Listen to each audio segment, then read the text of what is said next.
বাংলাদেশে যুদ্ধ জিগির কিন্তু অব্যাহত। কখনো 4 দিনে কলকাতা দখলে হুমকি দেওয়া হচ্ছে, কখনো আবার বাংলা, বিহার, ওড়িশা দখলের দাবি করা হচ্ছে। আর এবার একেবারে 7 সিস্টার্স উত্তর পূর্ব ভারতের রাজ্যগুলো দখল করে বাংলাদেশের সীমানা বদলের হুমকি হুঁশিয়ারি আসছে বাংলাদেশের কট্টরপন্থী নেতাদের মুখ থেকে। আমরা বলছি 4 দিনের মধ্যে আমরা কলকাতা দখল করে নেব।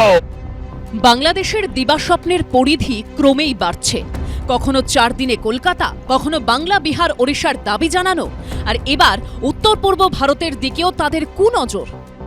ওরা আমাদের দিকে দৃষ্টি দিবে, আমরা চিকেন নেক কেটে 7 সিস্টার আলাদা করে দিব। উত্তর পূর্ব ভারতের 7 রাজ্যকে একসঙ্গে বলা হয় 7 সিস্টার্স। অসম, ত্রিপুরা, মেঘালয়, মিজোরাম, মণিপুর, নাগাল্যান্ড এবং অরুণাচল প্রদেশ।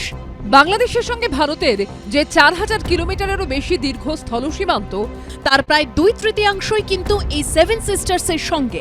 আরও নির্দিষ্ট করে বললে 7টির মধ্যে 4 বোন অসম, মেঘালয়, ত্রিপুরা ও মিজোরামের সঙ্গে। আর এই 7 সিস্টার্সের সঙ্গে গোটা ভারতবর্ষের মূল ভূখণ্ডকে যুক্ত রেখেছে পশ্চিমবঙ্গের শিলিগুড়ি করিডর। চিকেন নেক উত্তর পূর্ব ভারতের সঙ্গে সংযোগ স্থাপন পুরোটাই এই পথে। ওরা আমাদের দিকে দৃষ্টি দিবে, আমরা চিকেন নেক কেটে 7 সিস্টার আলাদা করে দিব।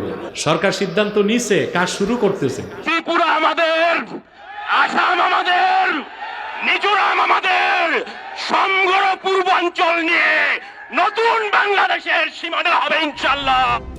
তাৎপর্যপূর্ণভাবে বাংলাদেশের অন্তর্বর্তী সরকার গঠনের ঠিক 2 দিন আগে গত 6 আগস্ট একটি সংবাদ মাধ্যমকে দেওয়া সাক্ষাৎকারে মোহাম্মদ ইউনুস বলেছিলেন, বাংলাদেশ অস্থির হলে তার প্রভাব মায়ানমার, 7 সিস্টার্স এমনকি পশ্চিমবঙ্গের সর্বত্র ছড়িয়ে পড়বে।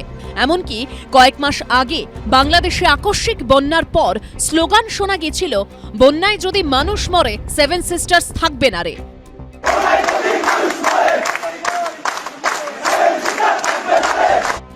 আর এখন কট্টরপন্থীদের মুখেও এই হুঁশিয়ারি।